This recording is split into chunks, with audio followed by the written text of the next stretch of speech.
Hello everyone, welcome to IAS Baba's 60 days rapid revision series for Prelims 2022. This is day 48 and we take up environment and ecology. So some of the topics related to current affairs and other international organizations are taken up here. And before going to the topics, we take up the guessworks. So 36th one, Indian government bond yields are influenced by which of the following? So here the word influence, so it speaks volumes. That is, we cannot say in economics that something is not influenced by the others. So we can go ahead with the all of the above as the answer. And as a matter of cross check, you can check like the action of United States Federal Reserve. So yes, if the United States, if they increase or decrease the bond yields, so then there will be a capital flight. So people will shift from the India to US for investing, and hence the Indian government also should come up with the variation in the bond yields. Then the action of Reserve Bank of India, again, as per the increase or decrease in the demand. So RBI will increase or decrease the bond yields for the treasury bills and the government bonds. Then the inflation and short-term interest rates. So here again, if there is an increase or decrease of interest rates in the share markets, so there will be a shift of the investors between the government bonds and the shares. So again, it is influencing. So all of the above is formidable here. Then consider the following: foreign currency convertible bonds, then foreign institutional investment with certain conditions, then global depository receipts, then non-resident external deposits. So which one of the following is included in the foreign direct investments? Friends, here again, if you think from the conceptual perspective, you will never get the answer. Even we sat and we discussed it for hours together, we didn't get. So in the examination constraint, you cannot sit and discuss for minutes or hours together. So here it is actually the factual question. That is, if you go to RBI website, so whichever are considered as the foreign direct investments, the list itself is given. So here we have the GDRs, they are being included as the FDIs. And then here we have the FPIs, if you can see it. So even this is included under the FDI. And then the foreign currency convertible bonds, they are also included. And however, the fourth one, that is the non-resident external deposits, so they are not present in the list. So that is why the 1, 2 and 3 will be the formidable option. So friends, whatever the economists might think, so for us, whatever is feasible in the examination constraint, so only that we can do. So if you haven't read the RBI website, so better leave the question. Don't worry about that. Then come to next, consider the following statements. The effect of devaluation of currency is that it necessarily, so give importance to the word necessarily, and it improves the competitiveness of the domestic exports in the foreign markets. Friends, if you devaluate the currencies, so but obvious, so our exports will become cheaper, and then it increases the foreign value of the domestic currencies. So when we devaluate, actually it decreases the foreign value, it doesn't increase. So 2 we can take down and search for the options. So either 1 only or 3 only can be the formidable option. So now coming to the trade balance. Friends, we know that whenever we are going for an export, so we will be gaining when we have a currency devaluation. But whenever we go for the import, so here we are not gaining, we are actually losing. Say you take any example. Say for example, you have a pen which is worth $1. So you sell that in the international market and you will get the 70 rupees for this. And now you devaluate. So it is like instead of getting 70, you got 80 rupees. So it is a profit. But now you are importing a pen which is worth $1.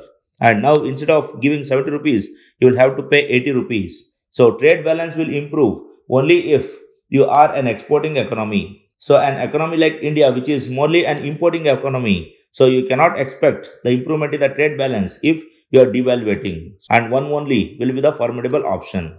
Then come to next, which one of the following affects the creation of black money? So again a simple question. We know that black money is the non-taxed money, and whenever the increase in black money occurs, so we will have a reduction in the taxation. So the loss of revenue to the state exchequer will be the option. So one need not feel pride by answering this question. Then which one of the following is likely to be one of the most inflationary in its effect? So most inflationary means it is like which will infuse money into the economy. So that we are thinking. So it is like the repayment of the public debt, or borrowing from the public to finance a budget deficit, or borrowing from the banks to finance a budget deficit, or creation of new money. So here it is like in the first 3 options. So we are taking money from someone and we are giving money to others. So here we cannot say that we are either infusing money or we are sucking out money. But in the third option, we are only infusing, there are no chance of sucking out money from the economy. So this has the maximum chance of inflation. So again, a very easy question, not so difficult one. Then coming to the topics, amendments in the Forest Conservation Act. Friends, before going to the topic, we will have a brief background. That is, we had the Indian Forest Act way back in 1927, that is before independence, and after that, so as and when the conservation of environment took the pace, so we came up with the Forest Conservation Act in 1980, and this Forest Conservation Act, so that has been amended two times, in the 1988 and in the 1996, and now we have one more amendment. And what are the latest amendments? It is like it proposes to exempt certain categories of infrastructure projects from approaching the center for permission to use the forest land for non-forest purposes. So it is like if I am destroying the forest to have some construction and infrastructural developments, so I need not take the permission. So again, it is akin to diluting the environmental norms. And then, for instance, it has proposed exempting agencies involved in national security projects and border infrastructure projects and land owned by railways or the road transport ministry, so that was acquired before 1980 or when the act came into force. So if someone have acquired the land even before, so if they are going up with the infrastructural projects, they need not take the permission of the government. So while reading the second paragraph, we can get to know that it is not the actual dilution of the environmental norms. It is like giving effect to practical ground reality. That is, if some land has been acquired before the enactment of this act, so then the permission is not that necessary to go ahead with the projects. And then the ministry has proposed some provisions where the penalties of non-compliance could include jail terms, but the overall tenor of the proposal is to make it a little easier to use the forest land for the non-forest purposes. So it is like there have been clauses where the punishments have been become more stringent, but at the same time, so practical ground reality is also embedded. So the amendment strikes a balance between the environmental conservation and the infrastructural development. Then come to next, the SAMARTH scheme. Friends, here we have 2 to 3 SAMARTH scheme. So that's why I brought it as a matter of cross-check. So first is the Sustainable Agrarian Mission on the use of biomass in coal-based thermal power stations. That is, we are using biomass in the thermal power stations. So that is, instead of using coal, so if you use biomass, so it is like using these dead and decayed parts and also conserving the coal. And it was created to address the issue of air pollution from stubble burning. So if you don't use it in the power stations, so else it will be simply burnt by the farmers. Then it is also regarded as the national mission on the use of biomass in the thermal power plants. So we have a national mission on this as well. So this is the SAMARTH, and we have 2 more SAMARTH schemes.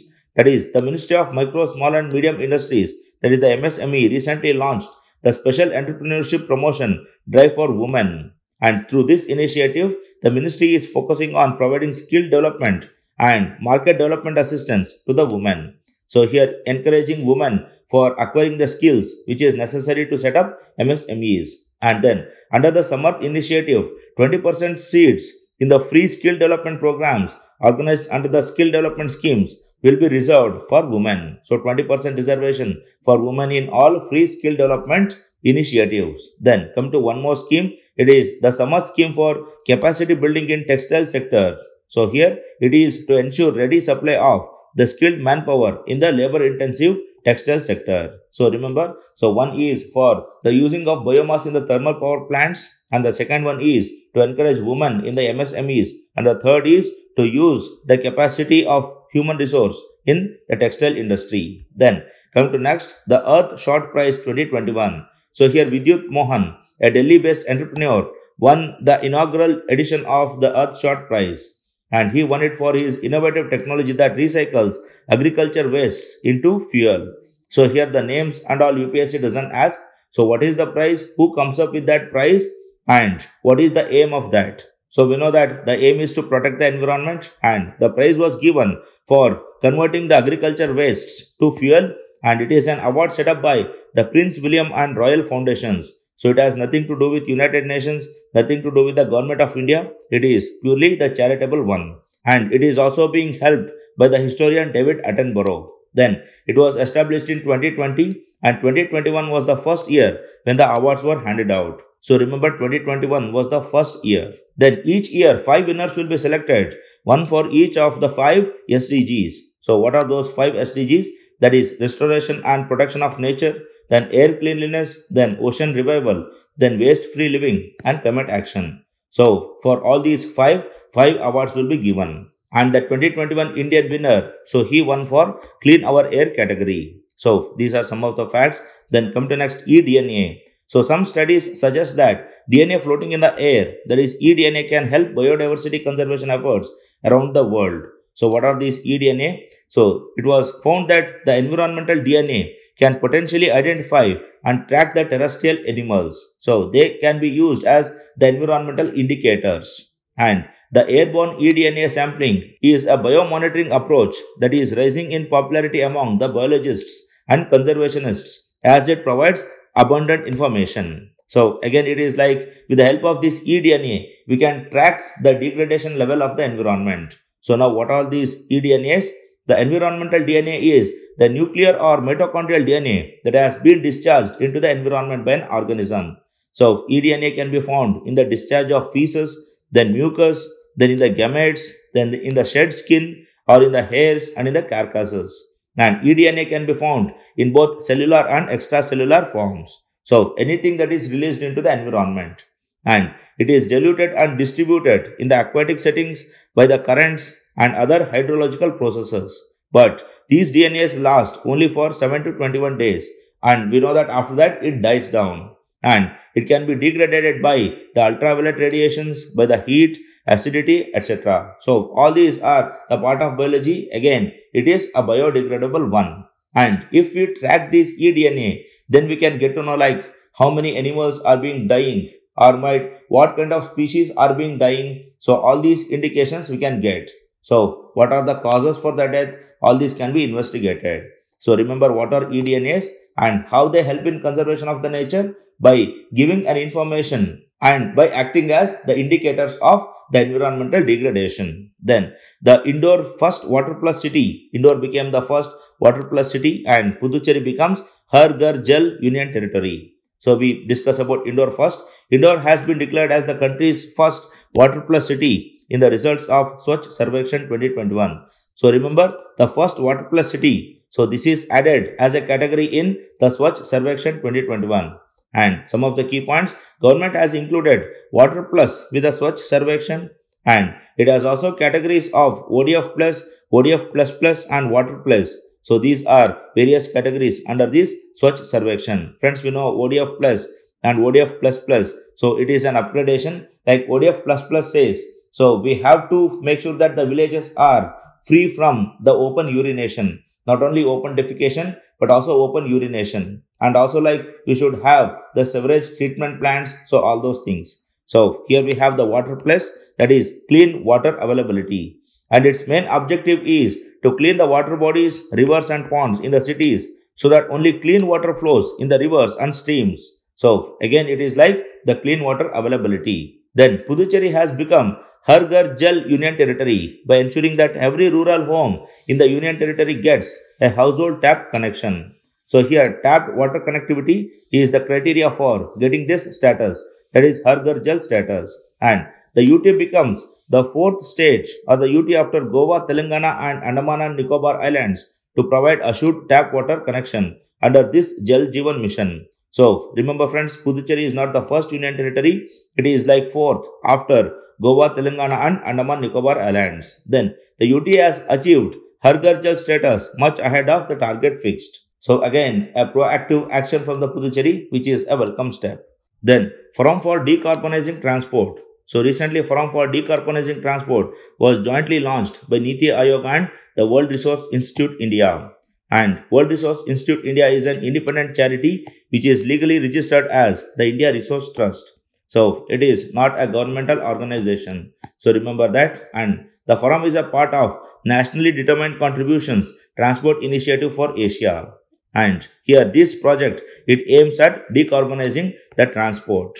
And then the NDC-TIA is a joint program of the 7 organizations that will engage China, India and Vietnam. And the project is again a part of the International Climate Initiative.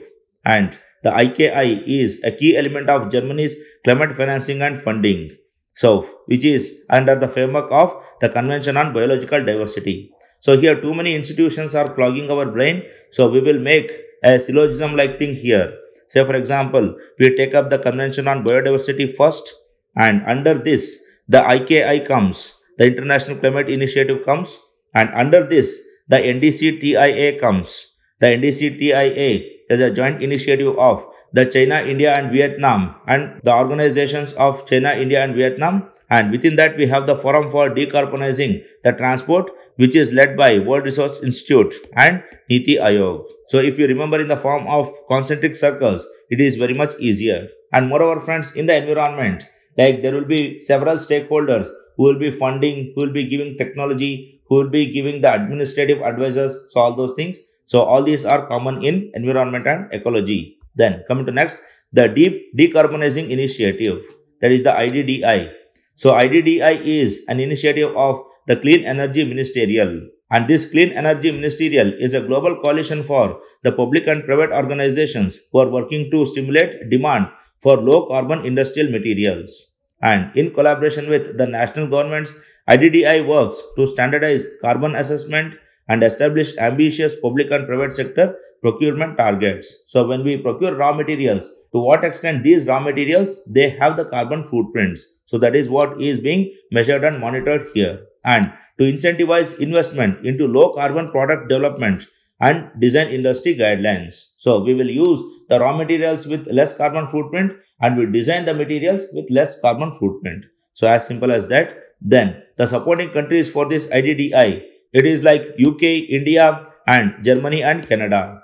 And it is also being coordinated by UNIDO. So remember UNIDO most importantly, and which all nations will contribute or support, so that UPSC will not ask. Then goals, encouraging governments and the private sector to buy low carbon steel and cement. So mark steel and cement as important. Then sourcing and sharing data for the common standards and targets. So the share and access of knowledge is also included in this. Then the partnership for clean fuels and vehicles. So that the PCFV is leading global public-private initiative promoting cleaner fuels and vehicles in developing countries and the countries in transition. So mark this, it is only for the developing countries and the countries in transition, not for the developed countries. And it was established at the World Summit on Sustainable Development in 2002.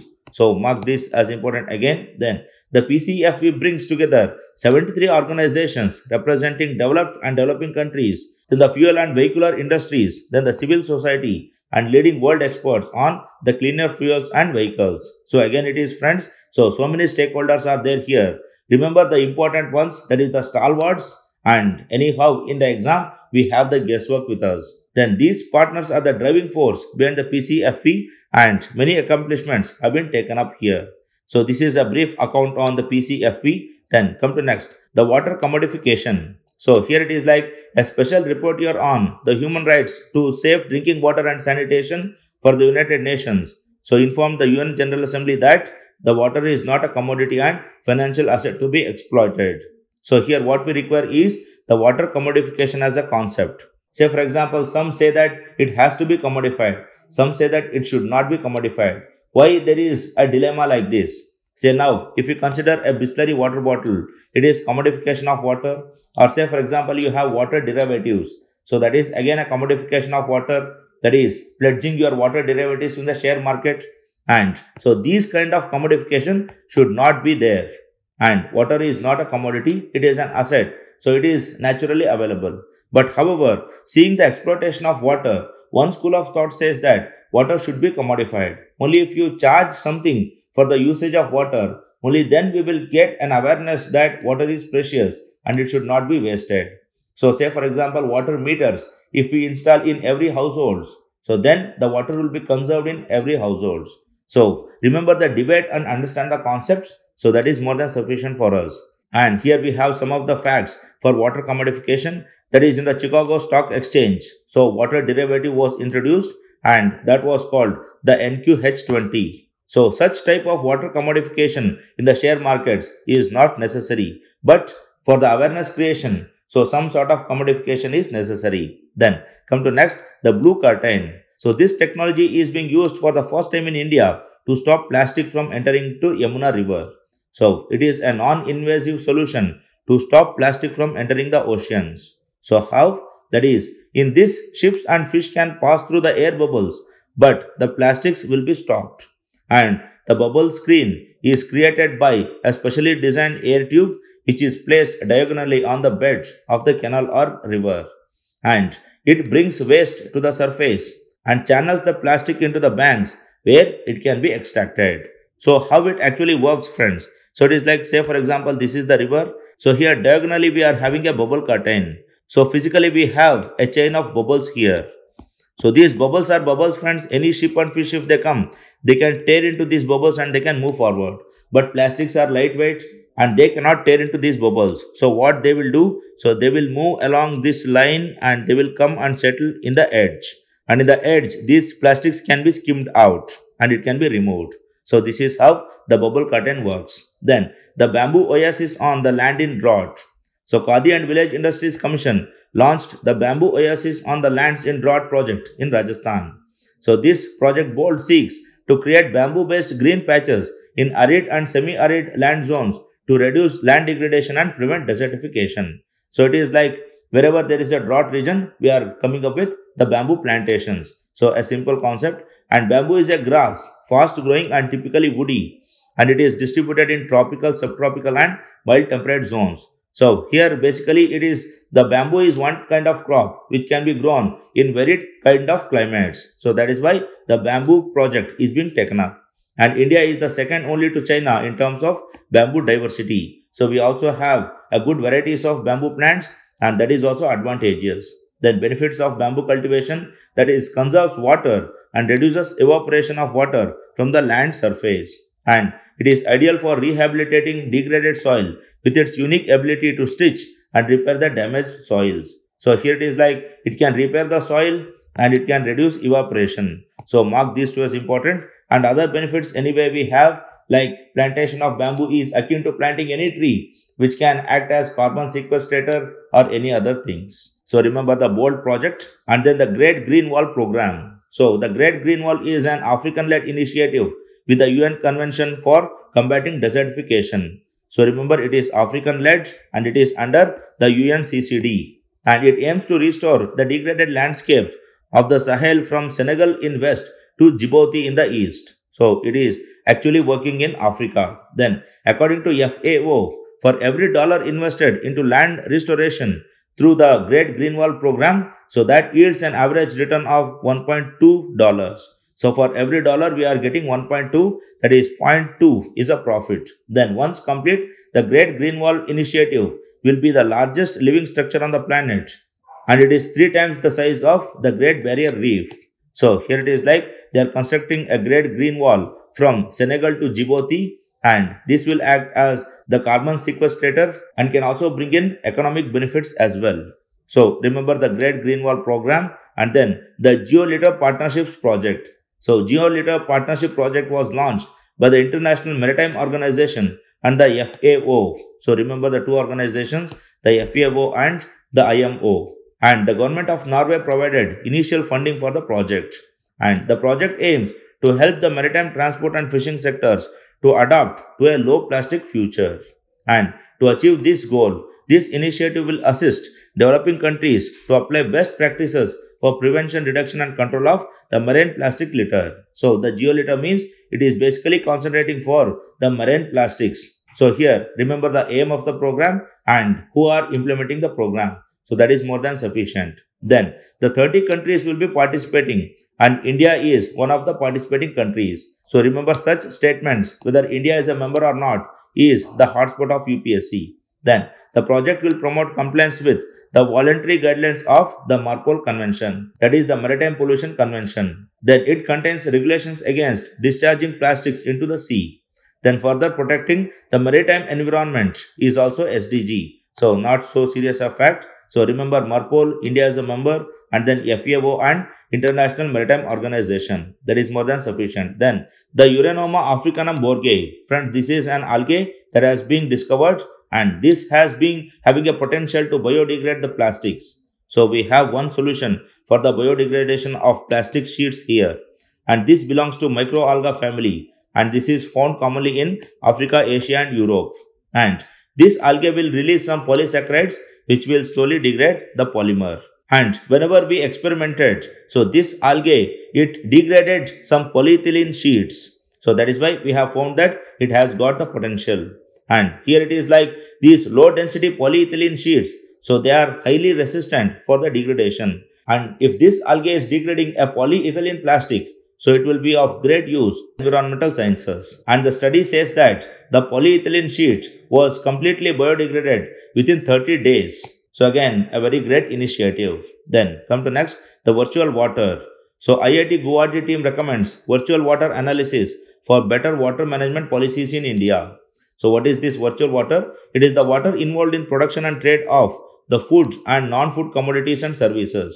That is, it is the invisible water that has been consumed throughout the life cycle of the product or the service. So, say for example, when I am teaching, so how much water I drink is the virtual water being consumed. So, here if we analyze those virtual waters, we can have a better management policies for water. Then one example for virtual water is, so some 3000 liters of water is required for production of 1 kg of rice. And owing to its sizable agricultural export, India has been losing water, thereby putting its water sustainability at the risk. So again, it is like cultivation of rice itself is depleting water like anything. So again, the virtual water, so that should be taken into consideration while assessing. Then come to next, the tarballs. So here the black oil emanating balls called the tarballs were seen lying on the shore of Mumbai beach. And these tarballs are the dark colored sticky balls of oil, and that form when crude oil floats on the ocean surface.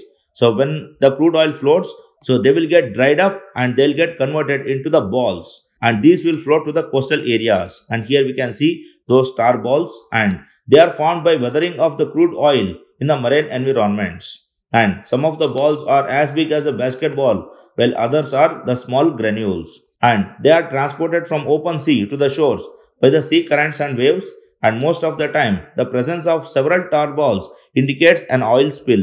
So from where do such huge oil comes? So it comes by the oil spill only. So if there are more tarballs, it is like there was an oil spill, hence the tarballs were formed. But however, its annual occurrence on the west coast during monsoon has led the marine biologist to investigate.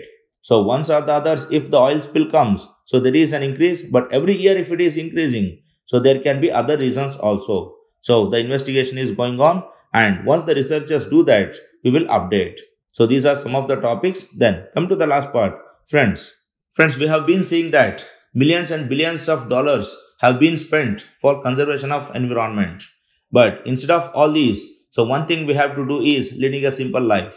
So simple living, high thinking is one of the best strategies for everything for that matter, for achieving something, for the environmental friendliness, or for the mental peace, and for everything. So let your thought process decide to which status you belong. And if you do that, you will be the winner of the maximum hearts. So do it. All the very best. Good luck, friends.